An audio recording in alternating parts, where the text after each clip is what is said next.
मानक कोर्ट में सुनवाई के दौरान अभी नहीं, पिछली सुनवाई में भी ये बार बार ये बात आई कि कहीं न कहीं विश्वास की कमी है।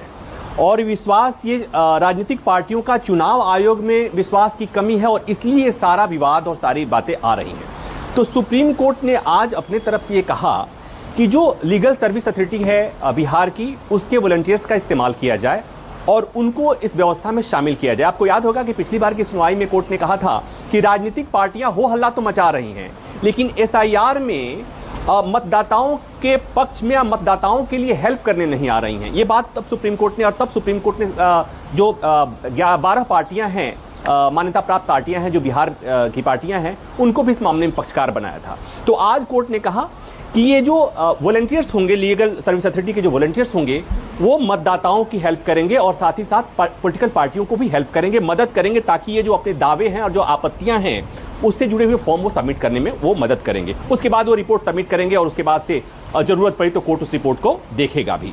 वो ये देखने के लिए कि ये राजनीतिक पार्टियां केवल हो हल्ला मचा रही हैं, ग्राउंड पर कुछ काम भी कर रही हैं। एक बात।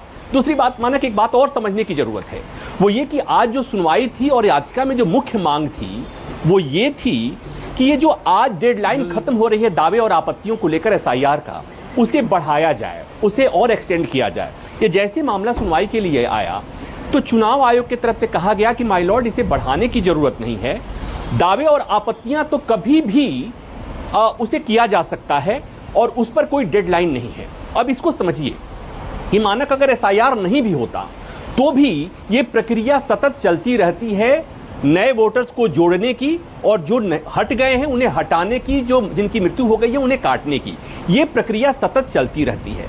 लेकिन एसआईआर के लिए जो नोटिफिकेशन जारी हुआ था, उस नोटिफिकेशन में भी ये बात कही गई थी कि नॉमिनेशन तक ये प्रक्रिया चलती रहेगी, यानी दावे और आपत्तियों को लेकर के आप दावा और आपत्तियां क्लेम करते रहेंगे।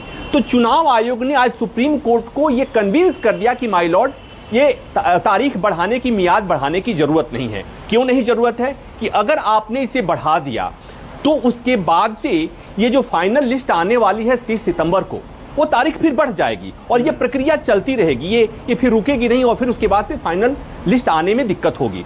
तो सुप्रीम कोर्ट को कहीं ना कहीं चुनाव आयोग कन्विंस कर दिया उस व्यवस्था की दुहाई देकर, जो व्यवस्था पहले से चली आ रही है कि आपको अपना नाम जुड़वाना है या नाम कटवाना है तो कभी भी आप चुनाव आयोग फॉर्म 6 जो भरते हैं उसे आप सबमिट कर दीजिए। तो कोर्ट कन्विंस भी हो गई, या कोर्ट ने कोई आदेश जारी नहीं किया।